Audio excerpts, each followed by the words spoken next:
may buntag na usab mga kaigsunan, balik na punta sa pag hiskot sa pulong sa Ginoo, no? Ang atong verse of the day karon is nasa Deuteronomy chapter 6 verses 4 to 5 mga igsoon. Iyo ba ang pulong sa Ginoo? Or hear, O Israel, the Lord our God is our one Lord. Sa Old Testament pa ni mga igsoon, gitudloan na daan ang mga Israelites, the Lord our God is one Lord. Isa ra gyud mga igsoon. And thou shalt love the Lord thy God with all thine heart. Higugmao na to ang Ginoo mga igsoon with all thine heart. Ang sunod, with all thy soul mga igsoon, and with all thy might mga igsoon. Tulo ni sila. Una, kinasing-kasing. Tapos tibuok na tong pagkatao mga igsoon, and with all thy might. Tanan na tong kusog mga igsoon. Apil na mao nay ingon ana ang pag-describe sa pagdapat sa paghigugma nato sa Ginoo mga igsoon. Usay makuha nato nga pagtulon-an diha karon. Imo pa diha all thine heart. Mao nay pinakauna, all thine heart, soul and might. Nay pangutana diri mga igsoon, have you given all of your heart, soul and might to something before?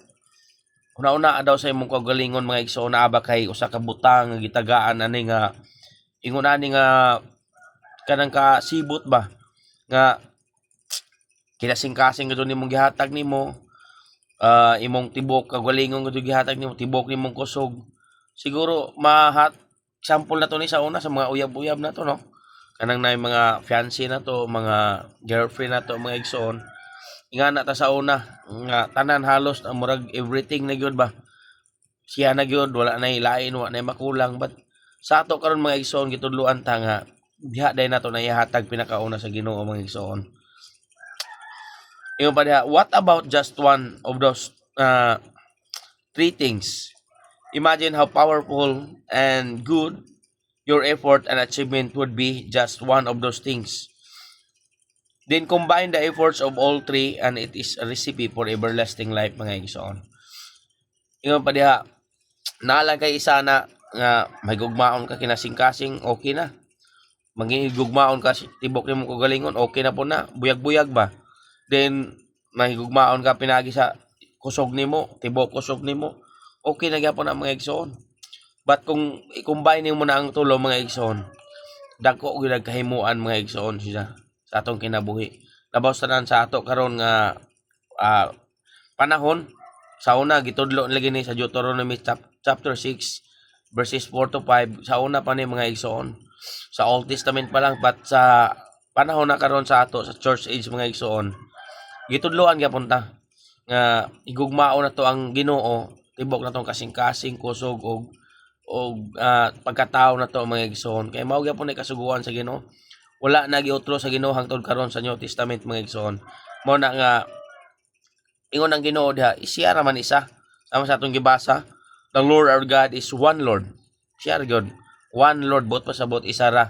Una nga dili ta mo simba sa lain nga mga butang mga igsoon, kay God is a jealous God mga igsoon.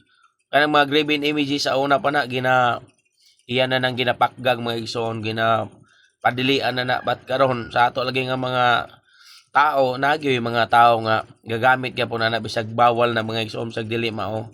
Kaya nga naman ila po ng kahimuan, gigamit mo na sila sa atong kaaway mga igsoon para mapulpil ang mga katuyuan or ang kasulatan sa Bible. Ilisod man pod og mahimong buotan ang tanan tao karon, maluwas ang tanan tao karon, wala na, ending na.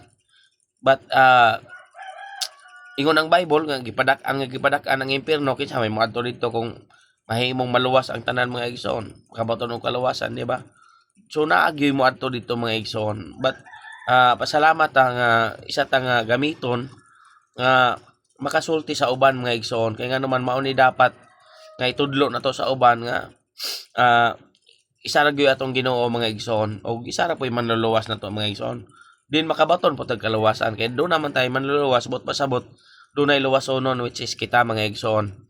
Then na may manluluwas naman tangal luwasonon, ang ato na lang buhaton is ang dawaton na to ang manluluwas mga igsoon. Pasudlo na to sa atong kasing-kasing, tuuhan na to sa atong igibuhat dito sa Kalbaryo sa cross, nga igo na to para makadawat ta og kaluwasan, makadawat tag pagkamatarong ug magkinabuhi ta nga matarong mga igsoon. Mo nay gamay nga inspirasyon nato karon mga igsoon gikan sa atong verse sa Deuteronomy chapter 6 verse 4 to 5 mga igsoon. God bless ka natong tanan. Keep safe everyone.